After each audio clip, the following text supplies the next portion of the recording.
Hello and welcome to Culture Beats, featuring conversations about pop culture and many other aspects of life. I'm your host, Chris Bournet. My guest today is Dr. Letisha Engracia Cardoso Brown, author of Say Her Name, Centering Black Feminism and Black Women in Sport, and an assistant professor at the University of Cincinnati. Welcome, Dr. Brown. Thank you so much for having me. And that was just a small sliver of your bio. Was there anything else you'd like listeners to know about you? I am an assistant professor at the University of Cincinnati. I am also an affiliate of the Africana Studies and Women and Gender Studies programs at Mhm. UC. I have a PhD from the University of Texas at Austin and a BA from the University of Northern Colorado. Awesome. And let's start out. Can you kind of give listeners an overview of Say Her Name and the inspiration for writing it?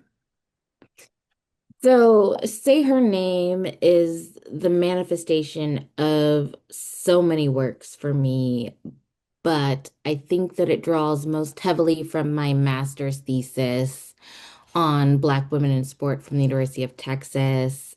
I wrote Say Her Name during the 2020 COVID pandemic, and I had nothing but time to think about things, and I kept thinking about the ways in which, as a early scholar in the field of sport sociology, that I wish that there had been a Black feminist perspective on sport written.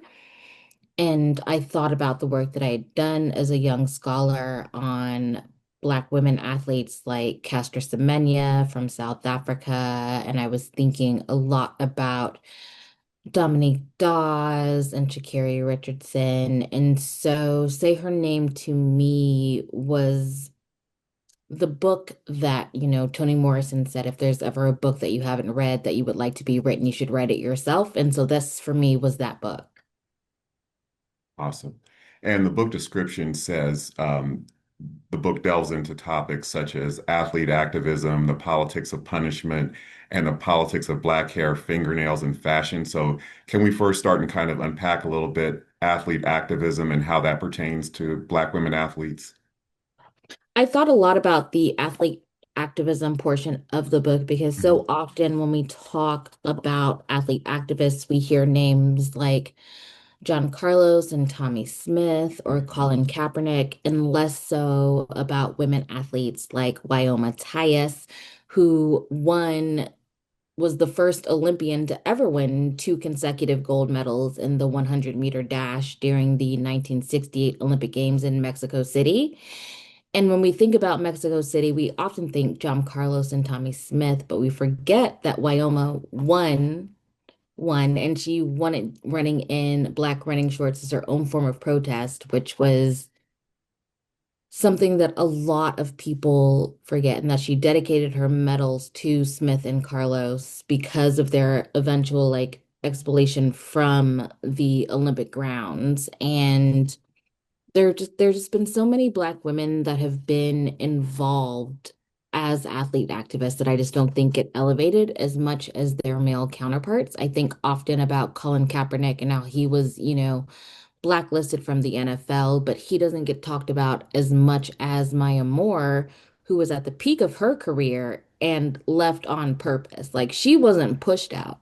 She left on purpose to dedicate her life to being an activist in these spaces that she's always been an active in. And I think that she deserves as much attention as, or more than, athletes like Colin Kaepernick. And so I just thought it was incredibly important that I say the names of these Black women athlete activists. Yeah, that's such a great point. And from what I understand, even before Colin Kaepernick was getting attention for taking a knee during the national anthem, that WNBA athletes were turning their back during the anthem as a not, not out of a sign of disrespect, but to draw attention to the fact that this country hasn't lived up to its promise to African Americans. And that got little to no attention as far as I know. Yeah, completely agree. Yeah, yeah. So you talked a little bit about how some athletes, kind of got this blowback for their activism. Can you talk about the politics of punishment and kind of expound on that a little bit? So the politics of punishment for me is this expansion on intersectionality and the matrix of domination by Black feminist scholars like Kimberly Crenshaw and Patricia Hill Collins that really just talks about how Black women athletes are punished disparately according to our positionality as both being, Black and women. And then for those that identify as like queer or other marginalized identities. And I was thinking specifically about, athletes like Naomi Osaka and Simone Biles, who received so much backlash when they decided to take a step back and take care of their mental health Hmm. above doing these things that were supposed to get like the country's award. So like when Simone Biles took a step back, people were like, well, why is she worried about her mental health and physical health when she should just be out here winning gold for the US? And I'm like, right, because we only care about Black women when we're doing something for you. And it Hmm. doesn't matter if it costs us anything, even our lives. Like that's great. I also think about Brittany Griner and everything that she experienced in Russia and how quick people were to be like, well, she never really liked America anyway because she always criticized this country. And I think about people like James Baldwin who said things like, I criticize this country because I love it so much. And it really made me understand more so that we are punished and we also receive, rewards and opportunities based so much on our positions, and those are the politics of punishment. At the same time that Sha'Carri Richardson was being ousted for using not, performance enhancing drugs, but for using marijuana in a state where it was legal at the time that she was using it when she was dealing with incredible loss was booted out of the Olympics, and yet we had at the same time this white female ice skater who was using performance enhancing drugs and not only got to use them, but got to medal. And everyone was like, no, it's fine. Because it's fine when it's a white woman who does it, but it's not great when a Black woman is not Hmm. even using performing enhancing drugs. And so the politics of punishment are clearly based on our positionality in our societies. Yeah, and we see that definitely in schools how black kids are disproportionately punished and given harsher punishment than their white counterparts. So it's really sad that that continues into adulthood as well. Absolutely. And I talk about that in the book because there's such an intimate connection between education and sports. Hmm. Right. And you mentioned Sha'Carri Richardson and her and athletes that came before her, like Florence Griffith Joyner, also known as FloJo, are known for their style and the long nails and things that people associate with Black women. So can you kind of talk about the, as you put it, the politics of black hair, fingernails, and fashion? Yeah, so I have two chapters in my book, one that focuses specifically on the politics of Black hair because it's such a huge issue, and then the second chapter, which is chapter 4 on fingernails and fashion. Hmm.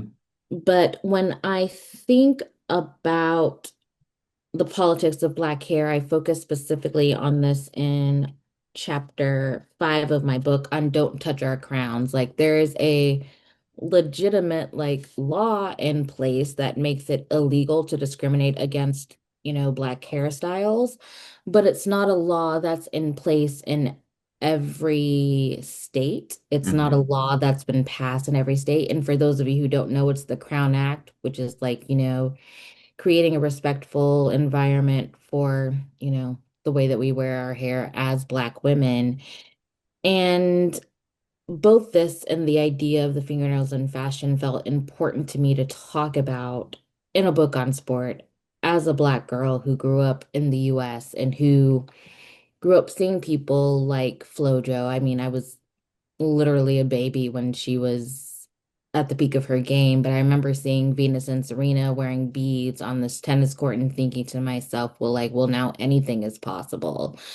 but also just like the amount of backlash that they received because in tennis specifically, like you're allowed to lose like personal items. So if you're wearing like sunglasses or a hat, but people were just not prepared for these little black girls to be on the court in beads and they're like, "Oh my God, it's such a distraction." And I'm like, "Okay, but is it?"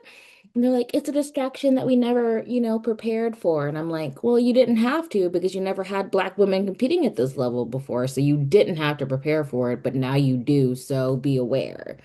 Because I remember being like a little black girl reading books with beads and braids in my hair, and I would sneeze and beads would fall out. So I'm just like, I'm kind of unsure of why people were so shocked that these literally teenagers are running around hitting things, jumping, and they thought that these beads were just gonna like stay in their hair. And so everyone's like, "Oh, it just doesn't make any sense that these things are flying at us." And I'm like, firstly, nothing is flying at you. Hmm. If anything, it would be more distracting to the athlete wearing them than to the person playing them because they're not coming anywhere near you, I promise. And I just felt like it was incredibly important to talk about that. I also thought it was important to talk about how, as Black women in most Western societies, because of the impact of colonialism and slavery, there's been this history of not perceiving us as feminine and as Hmm. women. And so this idea of talking about fingernails and fashion was incredibly important to me. And, Florence Griffith Joyner was the queen bee of running around the track and winning. And it really upset people that she did it while also looking feminine. And so they would go out of their way to be like, well, look at her muscles, look at her arms. She's probably on drugs because all Black women are on drugs. And it's like, well, you never found any drug tests that she was on drugs. And you did the same thing with Serena Williams, and she also wasn't on drugs. So you're just mad that Black women are really fantastic competitors. That seems sus and Hmm. gross, but it's what people believe and it's what people do. And so I wanted to like write this kind of, I mean, like for me, it felt like a love letter to Black women, being like, Hmm. continue being as great as you can be. And we realize that we live in a society in which people are just going to hate us because of who we are. Hmm. And while that's unfortunate, it still doesn't stop us from being great.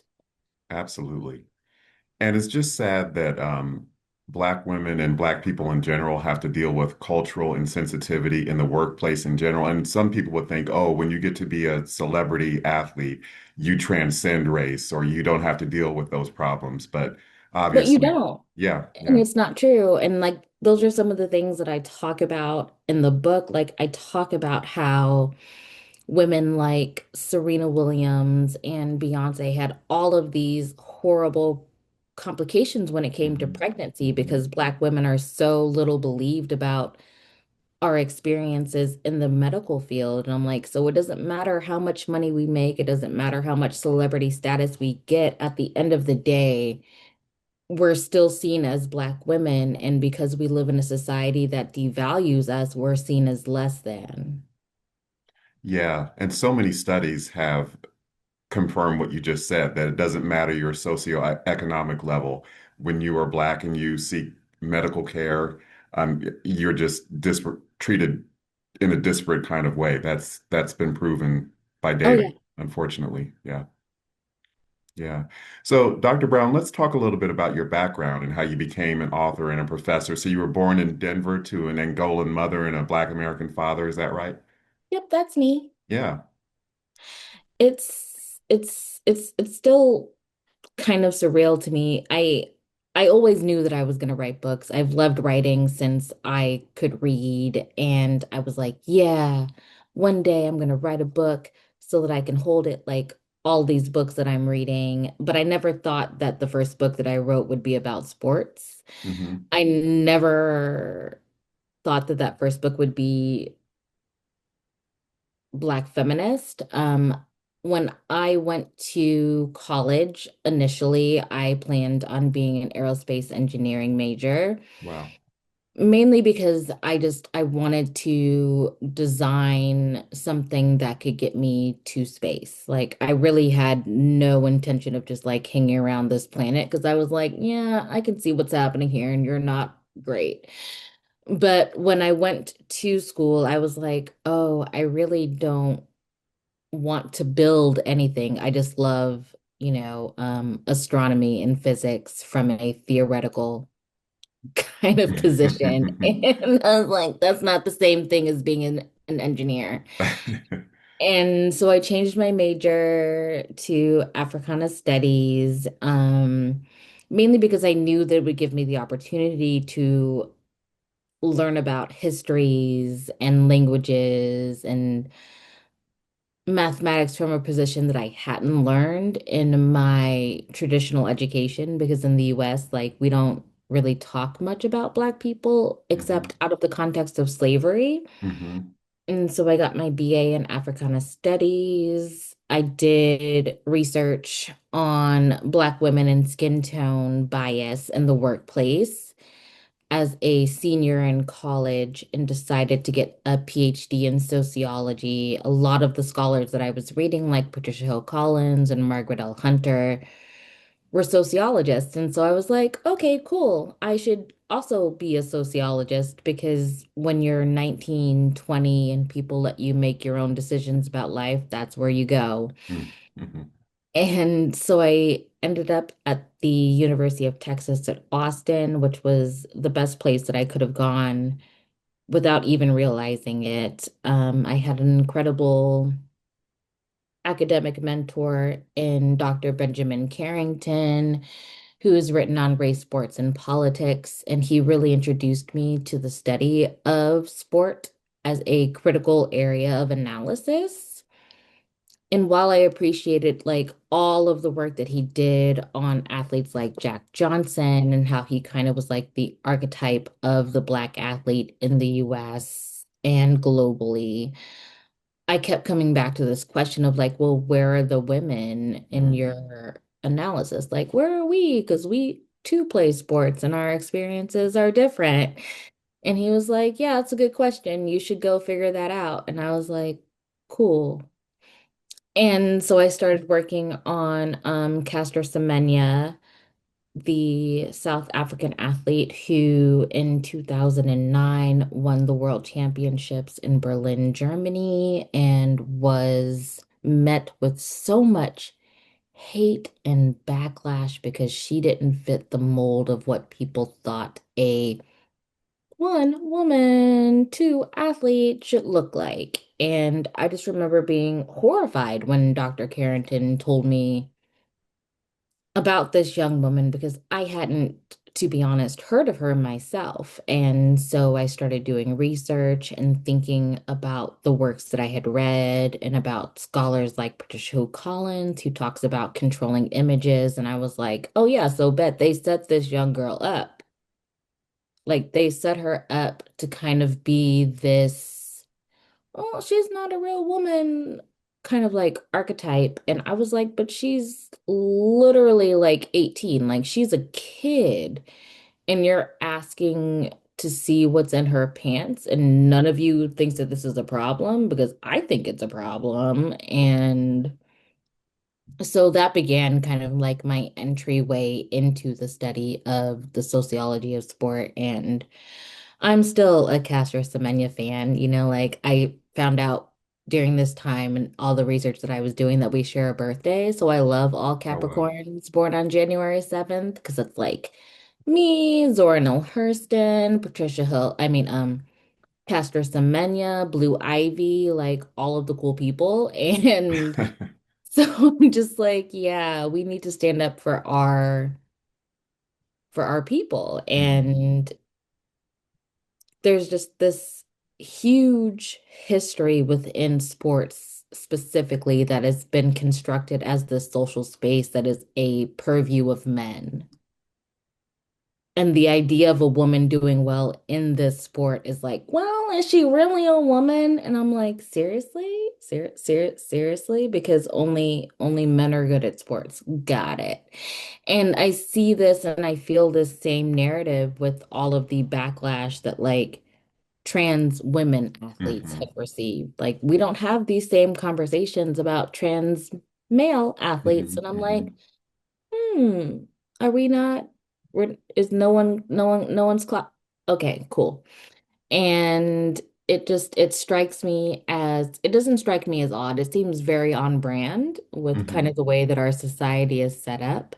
But that was another one of the reasons that, brought me to this work, especially at the time that I was writing it, because it was an idea in 2020. It was a proposed book in late 2021, and then it came out March 25.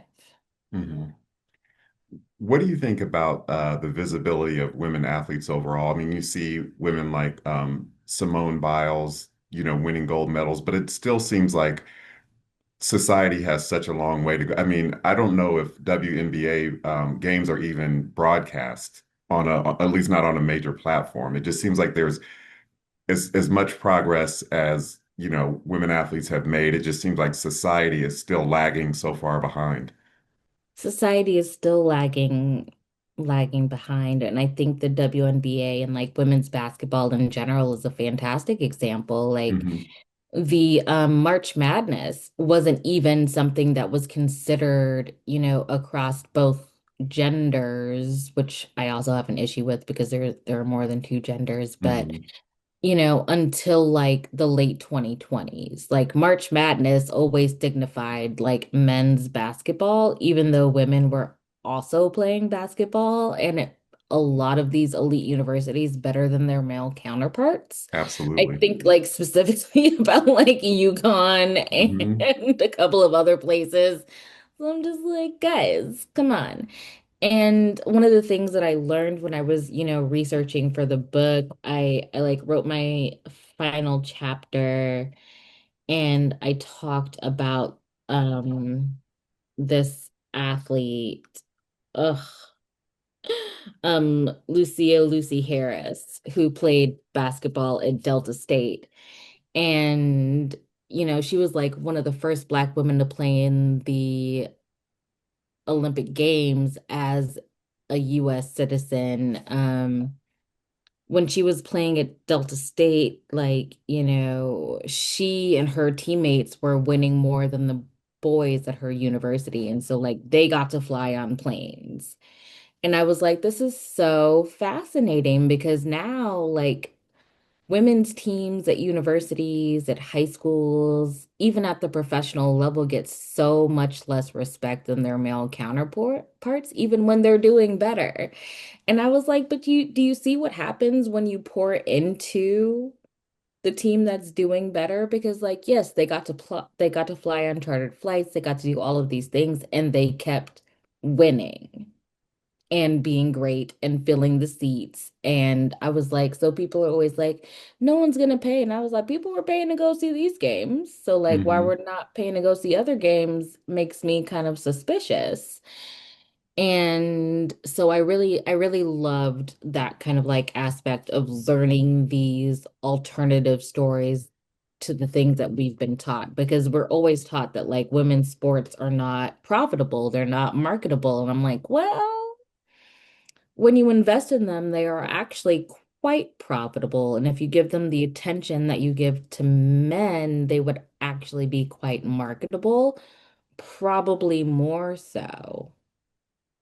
Yeah, it's this weird chicken and egg thing. It's like, okay, don't give any resources to women's sports, don't promote them, don't broadcast them on a major platform, and then say, oh, well, women's sports aren't marketable or, nobody's going to pay to see them. And that's crazy. I Yeah. taught a sociology of sport class this fall for Hmm. undergraduates, and we had this continuous conversation about like this disinvestment in women's sports. And Hmm. all of my students were like, yeah, and I just don't understand like why we have to pay X amount of money to go see like the men's basketball games, but the women's basketball games are free. And I'm like, well, that shows you like who they're invested in and who they're not invested in, even if the other people have a better record. Like it's just, it's really odd to me, like how you think that if you don't pour energy into something, that it's still, and it still does well, that you still find a way to blame them for doing well without the support in order so you don't have to give them support.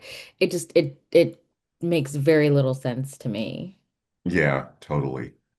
Well, getting back to your background, something I thought was interesting that I saw in your bio was you were the first Black homecoming queen at the University of Northern Colorado. Is that right? That is right. What was that experience like? It's one of those things that I just it still doesn't feel like a reality. I'm from Colorado, grew up all over the US, ended up moving back to Colorado in 2007 when my dad was having a kidney pancreas transplant. And then and I also moved back so that I could be in the McNair Scholars Program and do this research and kind of pull myself out of what I felt was like a self-imposed rut. I started undergrad at the University of Pittsburgh and I wasn't doing well. And like, as a person who's always done well in school, I was like, I don't know what this is. I don't like this. I'm a smart person. And so, my dad got sick and that was hard. And I was like, well, I'm just going to come back to Colorado. And I went to UNC because I was like, well, hate to break it to you, but I'm all going to change my major from like engineering to Africana Studies. And I'm going to be in this program called the McNair Scholars Program. But like, it's fine because, Ronald McNair was like the smartest black man on the planet before he like, blew up in space. And that was terrible. I wasn't there. I mean, I Mhm. wasn't alive. But Yeah.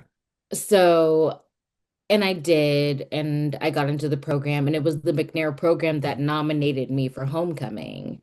And I didn't even realize that we were like still doing that in college because I wasn't a very like active high schooler. Like, I mean, I did all the school things, I did all the academic teams, but like other things, I was like, I don't even know what this is. Right. But I had a best friend who was in the like musical theater program, and so she like drew flyers on her car and was like, "Yes, my best friend is running for homecoming." And I'm like, "Am I running?"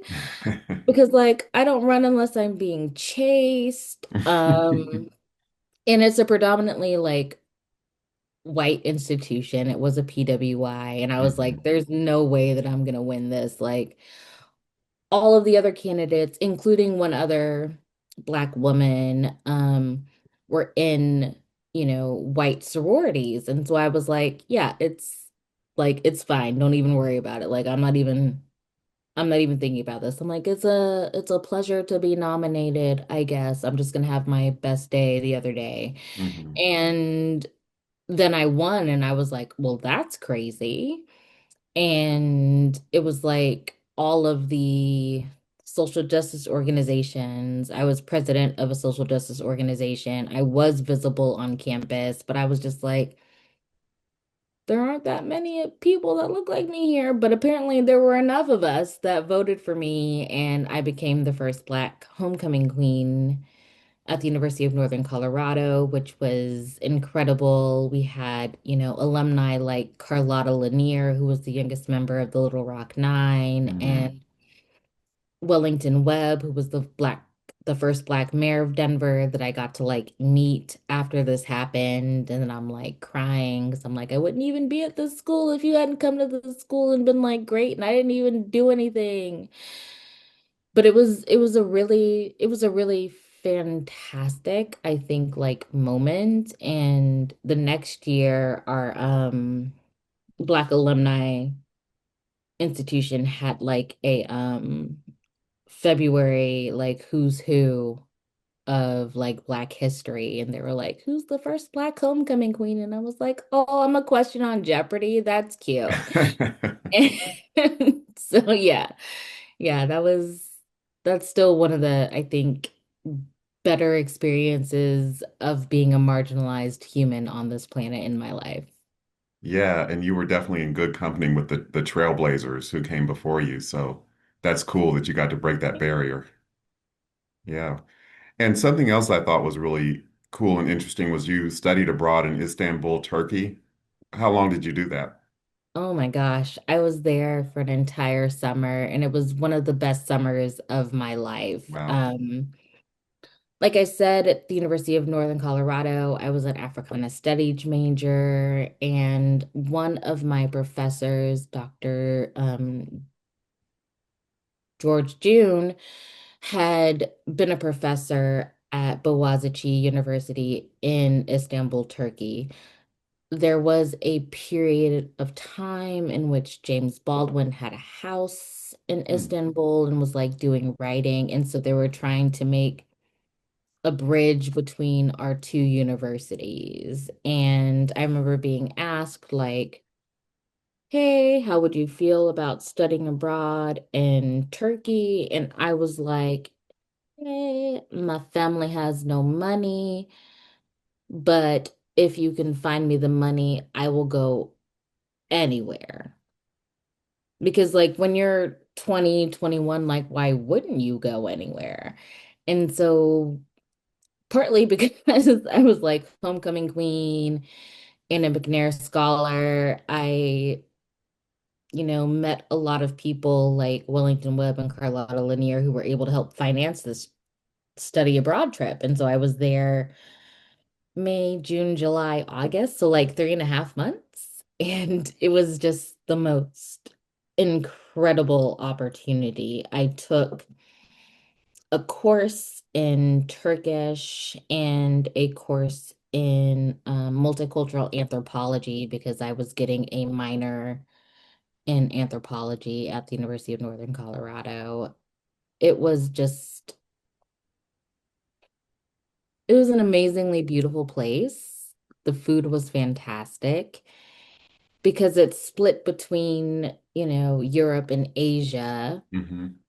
I was able to be on the European side for school, and then we would take like a boat trip over the weekend to the Asian side. So I have been to Asia, Wow.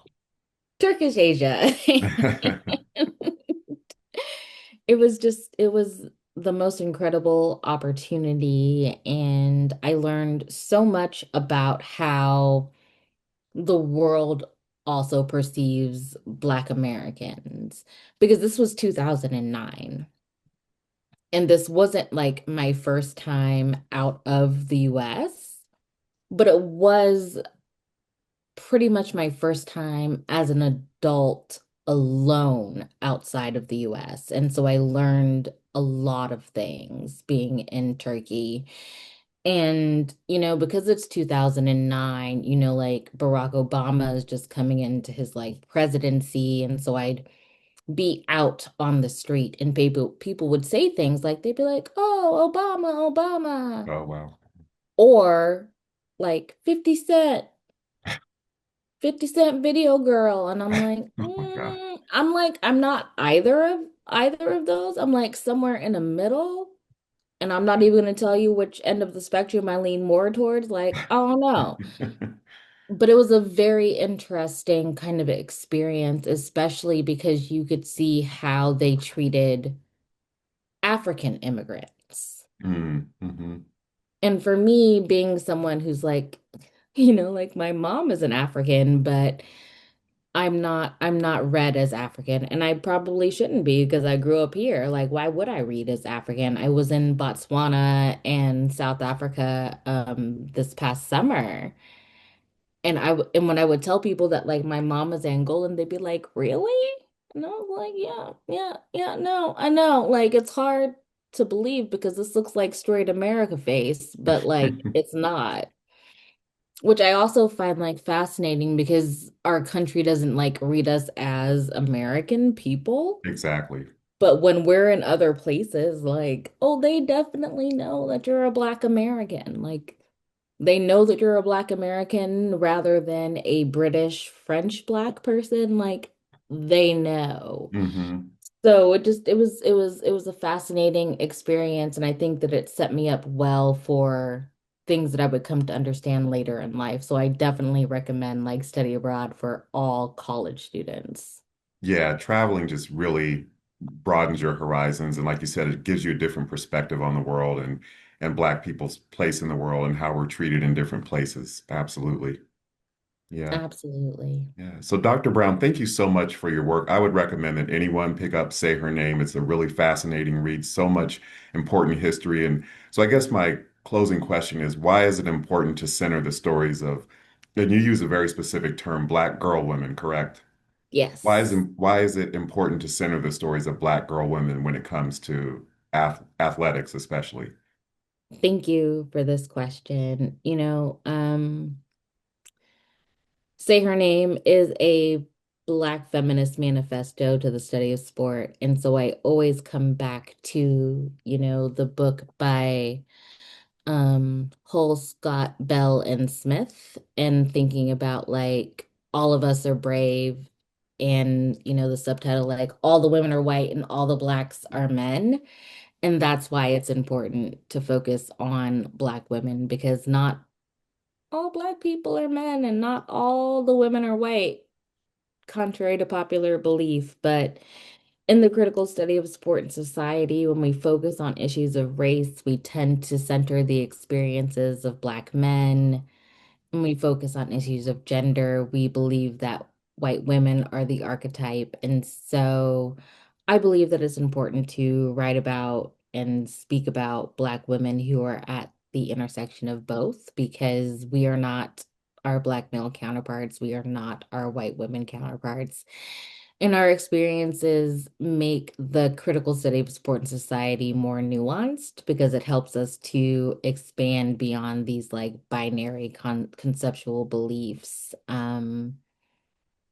I'm really excited to do more work in this area, and specifically to do interviews with Black women athletes to kind of address the questions that I raise in Say Her Name, which is it is a theoretically complex examination of sport and society. And so now I want to have like a narrative analysis. So yes, thank you so much. I hope that I answered that question.